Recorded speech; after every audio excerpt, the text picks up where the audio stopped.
नमस्कार दोस्तों, आप लोगों का स्वागत है मेरी एक नई वीडियो में। जैसा कि आप थंबनेल में देख चुके हो, मैं आज अमेरिका के वीज़ा के लिए अपने इंटरव्यू के लिए जा रहा हूँ। मैं आपके साथ पहुँच के वहाँ पे सारा एक्सपीरियंस शेयर करूँगा। ऑल्दो सारे जो कोई भी इलेक्ट्रॉनिक गैजेट है आप अंदर नहीं लेके जा सकते। वहाँ पर पार्किंग के लिए भी मैंने सारा ऑनलाइन गूगल वगैरह पे पढ़ा था। पार्किंग के लिए भी बहुत इश्यूज़ होता है और लाइनें बहुत लंबी लंबी लगती हैं। मेरा कैसा एक्सपीरियंस रहने वाला है, क्या टिप्स मैं आपको दूंगा, वो मैं एक बार इंटरव्यू करके आ जाऊंगा। उसके बाद ही आपको बता पाऊंगा पूरा का पूरा कि मेरा एक्सपीरियंस क्या रहा है, क्या मुझे यूएस वीज़ा मिल भी रहा है या नहीं मिल रहा है। वो आज के दिन पे ही डिपेंड करता है। इस चीज़ के लिए मैंने 1 साल पूरा इंतज़ार किया है। आपने अगर मेरी पिछली वीडियोज़ नहीं देखी तो प्लीज़ देखिए। 2 वीडियोज़ हैं। पहला पार्ट 1 है जहाँ मैं आपको दिखाऊंगा कैसे DS-160 जो यूएस के वीज़ा के लिए अप्लाई करना होता है, this is specific to B1 B2, मैं अभी इसी की बात कर रहा हूँ। तो आप वो कैसे अप्लाई कर सकते हैं। उसके बाद सेकंड पार्ट था कि मैं जब बायोमेट्रिक के लिए गया था तो क्या क्या इश्यूज़ मैंने फेस किए और कैसे कैसे मेरे को मतलब पैसे भी बचाए मैंने जो वहाँ पर एजेंट खड़े थे उनसे। तो वो आज मैं आपको उसका थर्ड पार्ट दिखाने जा रहा हूँ कि कैसे मेरा इंटरव्यू रहा, क्या टिप्स एंड ट्रिक्स हैं, जो डूज़ एंड डोंट्स हैं जो हमें ध्यान रखने ड्यूरिंग आर इंटरव्यू। चलो, अब मैं अभी गुड़गांव हूँ, यहाँ से दिल्ली जा रहा हूँ। वहाँ पे पार्किंग का जैसे मैंने आपको बताया इशू होता है। तो DDA की पार्किंग है, दिल्ली डेवलपमेंट अथॉरिटी की, यूएस एम्बेसी के पास ही। तो वहाँ मैं गाड़ी खड़ी करने वाला हूँ। पिछले पार्ट में मैंने आपको दिखाया था कैसे मेरी गाड़ी उठ गई थी जो मैंने स्टेडियम के पास खड़ी करी थी। तो 1000 रुपये ट्रैफिक पुलिस वालों को चालान भरा था मैंने उसके लिए। आज तो मैं पार्किंग में ही लगाने वाला हूँ। चलो,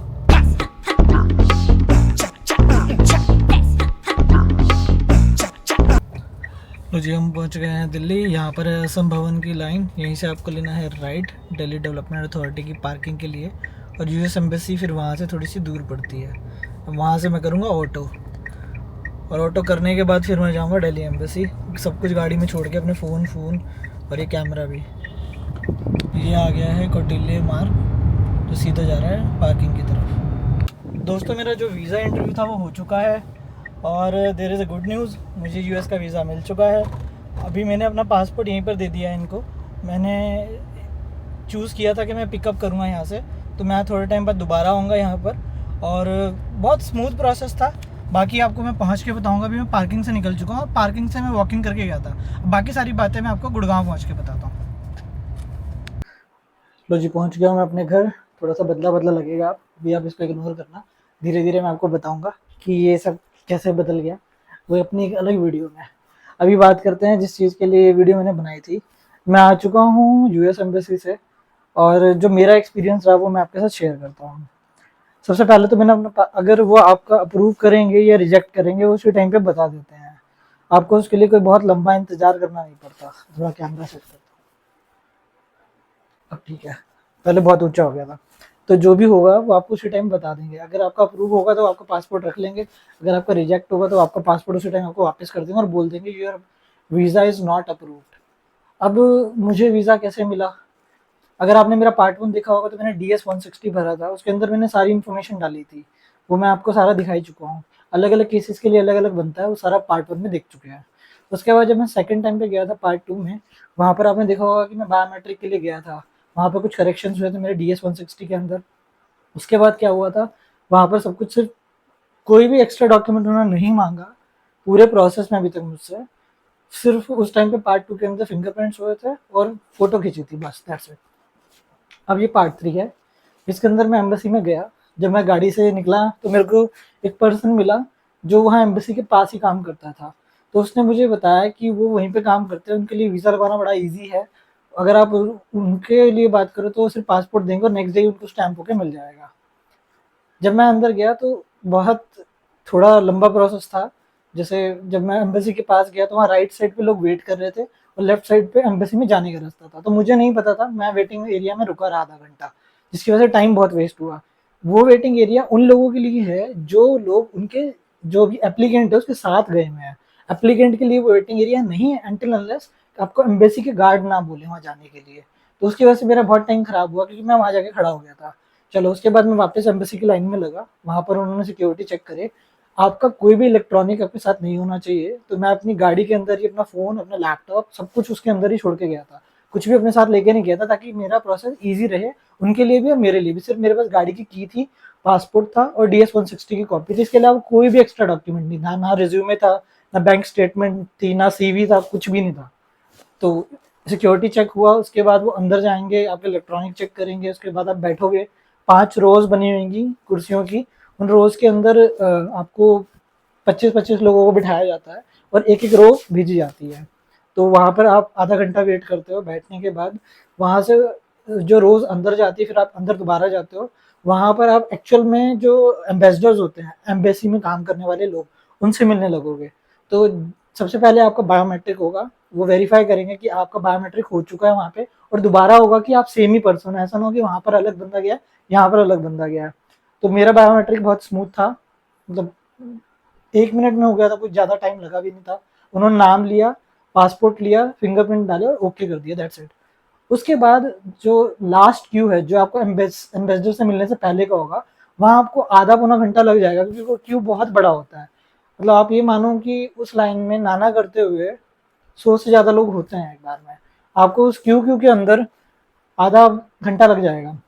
उसके बाद वहाँ पर ना टोटल 10 रूम है, मतलब रूम एज इन जिसमें एम्बेसडर बैठते हैं, और बाहर शीशा लगा और आप सामने खड़े होंगे। वो आपसे बेसिक से क्वेश्चन पूछेंगे, जैसे जो मेरे से क्वेश्चन पूछा गया था और जो लोगों का रिफ्यूज हुआ उनसे क्वेश्चन पूछा गया था, वो सिमिलर थे। सबसे पहला उनका क्वेश्चन होगा, why you are going to US। तो आपको उसका प्रॉपर रीजन देना पड़ेगा कि आप अमेरिका क्यों जाना चाहते हो। जिन्होंने पार्ट 1 में देखा होगा, उसमें भी मैंने ये चीज़ बताई है।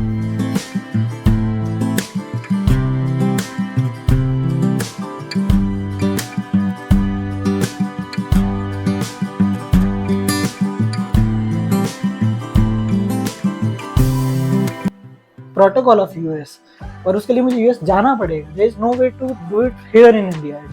तो उसके भी हाथ पे उन्होंने मुझे कोई भी एक्स्ट्रा क्वेश्चन नहीं पूछा। उनके सिर्फ 2 ही क्वेश्चन थे, क्यों जा रहे हो, कब जा रहे हो। तो मैंने क्यों का जवाब उन्हें दे दिया कि मैं क्यों जाना चाहता हूँ। कब जाना चाहता हूँ, तो मैंने उनको बोला मेरी मल्टीपल विजिट्स हैं। पहले मैं ट्रेनिंग के लिए जाऊँगा, उसके बाद जो मेरी विजिट्स हैं वो सारी की रिक्वायरमेंट के ऊपर है। वो कभी भी हो सकती है, वो लॉन्ग भी हो सकती है, शॉर्ट भी हो सकती है। उन्होंने मेरा नाम पूछा, मैंने मना कर दिया बताने से कि I can not disclose this. उसके बाद जो उनका लास्ट लाइन थी वो यही थी कि योर वीज़ा इज अप्रूव्ड और दैट्स इट। बट जिनका रिफ्यूज़ हुआ था उनके क्या केसेस थे, they are not clear about it, तो क्यों जाना चाहते हैं। जैसे मैंने कुछ लोगों का, मैं वहाँ खड़ा था तो लोग बोल रहे थे, ओपन रूम थे जहाँ पे दिखता है कि लोग क्या बोल रहे हैं, जो एम्बेसडर्स है वो क्या क्वेश्चन पूछ रहे हैं। उनके क्वेश्चन सिमिलर होते हैं कि आप क्यों जाना चाहते हो, क्या करोगे वहाँ जाके।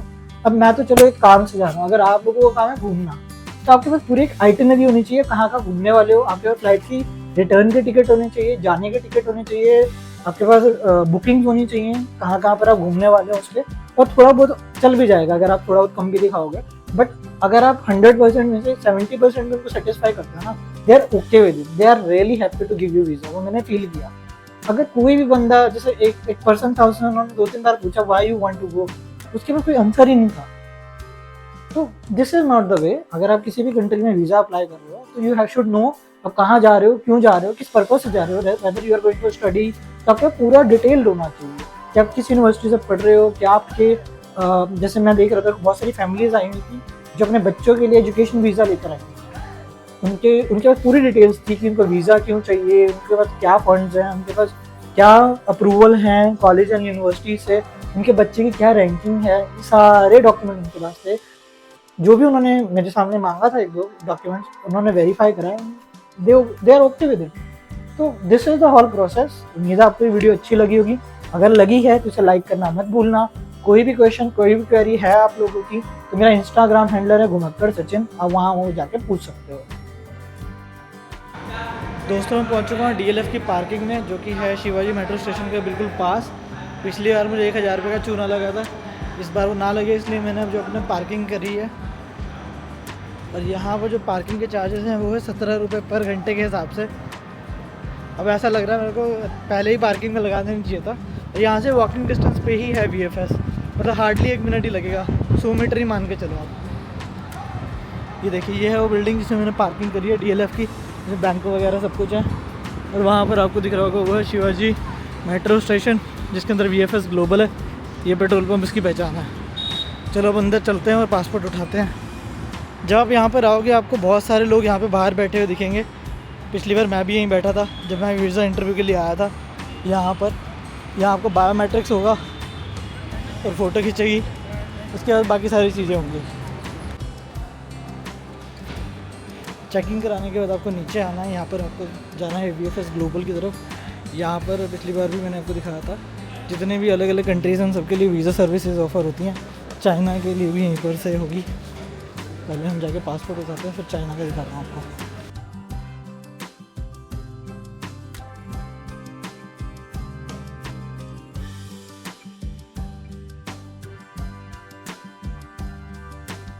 बाय बाय दोस्तों, मिलते हैं आपको अगली वीडियो में, अगली किसी नई डेस्टिनेशन पे और अगले नए किसी वीज़ा प्रोसेस में।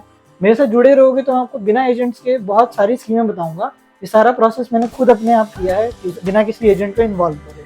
आप लोगों के बहुत पैसे मैं इससे बचवा सकता हूँ। Bye bye.